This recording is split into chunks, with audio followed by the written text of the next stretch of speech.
News. Shams reported before this Lakers-Spurs game that Trae Young is being traded to the Washington Wizards. And right here, you see the moment where he found out and he's saying goodbye to his teammates with less than a minute left of tonight's Hawks game, saying his goodbyes after 8 years with Atlanta.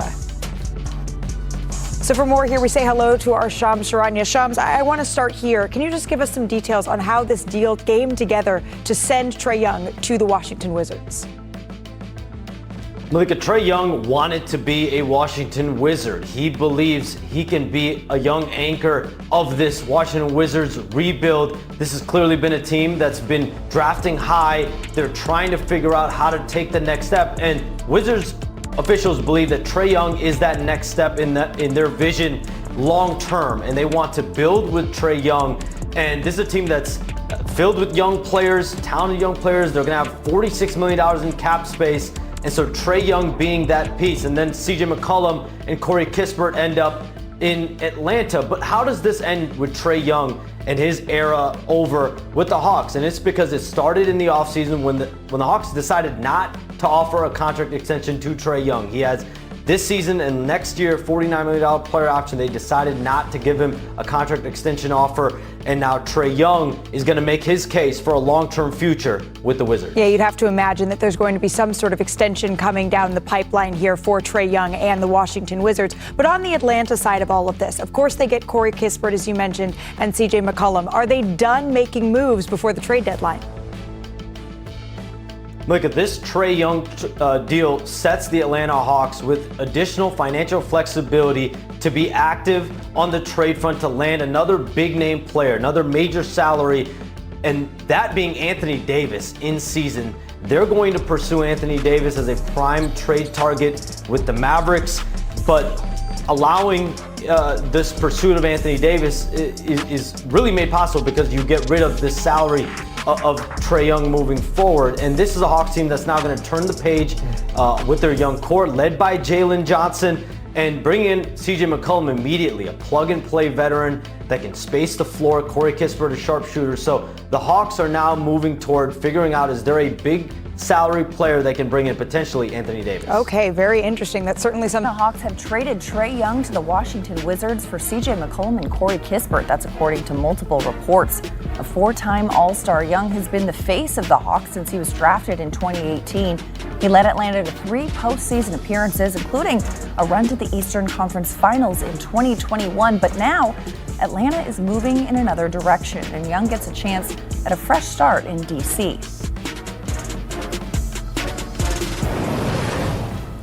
For more, I'm joined by CBS Sports NBA analyst John Gonzalez. John, this trade has been kind of percolating for a while now, but what's your general reaction?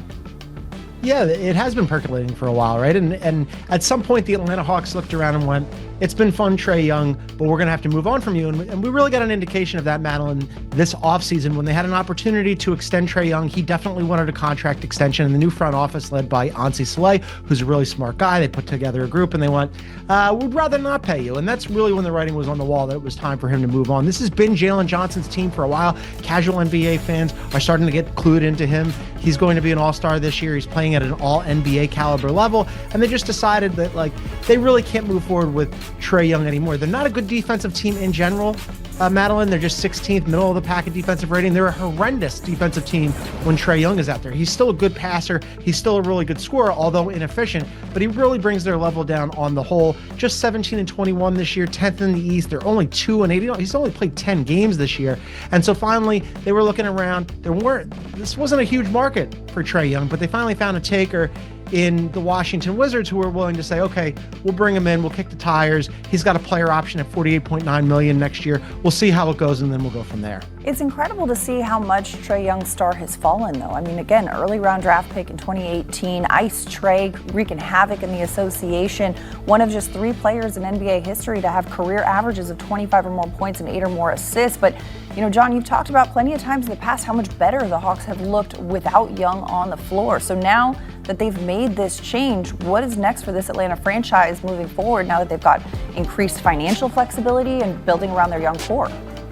Yeah, that financial flexibility is important in that young core that you just mentioned. So I mentioned Jalen Johnson. It's his team. It's been his team, but this officially signals it. Then beyond that, you've got Dyson Daniels. They just brought in Nikhil Alexander-Walker from the Minnesota Timberwolves as a free agent, big free agent signing over the offseason. So they've got that nice young core, Onyeka Okongwu as well, Zachary Resache. They've got some nice pieces, but as you noted, by clearing him off the books, now you bring in CJ McCollum. He's on an expiring contract. They might end up rerouting him. The hot rumor has really been Anthony Davis. Could the Hawks lay their hands on Anthony Davis? Would the Dallas Mavericks be willing to move on from him? Now, previous general manager with the Mavericks, Nico Harrison, wanted to see what would happen with Cooper Flagg, with Kyrie Irving, who's expected back shortly from an ACL injury, and then Anthony Davis. But this rumor has just been sort of bubbling up to the surface about whether or not the Hawks might be able to snag him away and steal him from the Mavs. So we'll see. Keep an eye on that, because clearly Anse Saleh, the general manager for the Atlanta Hawks, and the Atlanta Hawks have designs on something else here, right? They clear Trae Young off the books. Now we'll see what else happens, because they're just barely clinging to that last play-in spot in the Eastern Conference, and I think they have designs on something a little bit better than that. Yeah, now as this news breaks, it's hard not to notice the social media reaction to the surprisingly low asking price for a four-time NBA All-Star. Are you surprised with what it took to get this deal done? Not really, because when you look around at the market, there wasn't much of one, right? The market was a lot of people speculating that, hey, maybe the Kings will jump on this, because the Kings tend to do pretty foolish things. They're already backcourt heavy.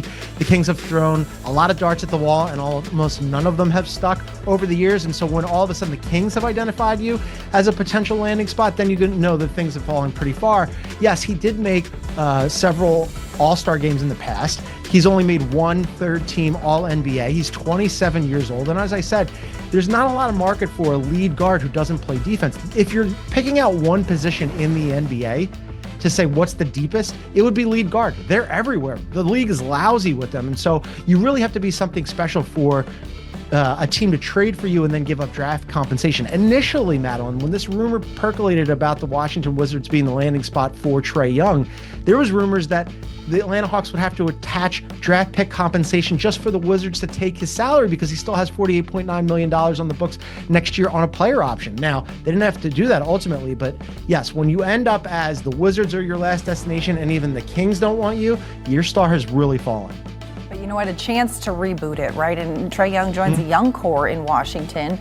Less than 2 years remaining on his contract, though. Is this a long-term destination for him, or is this a short-term show me what you're working with the Wizards? Yeah, I think it's that. It's a little bit of an audition. I think if you're the Wizards, you go, okay, we've got this young core. We've got Alex Sarr and Keyshawn George and Bilal Coulibaly and a whole bunch of the other Champagny. Let's see what we've got, right? They've just been collecting these young pieces who haven't really amounted to much. And so now they bring in Trae Young, and he's a bona fide superstar, star at least, right? Somebody that you could at least sell tickets around. So I think if you're the Wizards, you want to be of two minds. One, you don't want to give up that top protected pick that you owe to the New York Knicks. You definitely want to hold on to that. So watch out for all of a sudden, maybe if they start playing better, they have been playing better recently, although they lost tonight to the Philadelphia 76ers, but they don't want to give up that pick. So if they do start playing better, you might see like a shutdown situation for Trae Young. But I definitely think it's an audition for him, where he's probably going to pick up that $48.9 million player option next year. And in the interim, they see if they're the right fit for him and he's the right fit for them. And if so, maybe they come to a deal. If not, he'll be moving on. I think one thing we should all do is circle February 24th on our calendars, because that's when Trae Young and the Wizards will face the Atlanta Hawks next. Sean Gonzalez, thanks so much for the insight.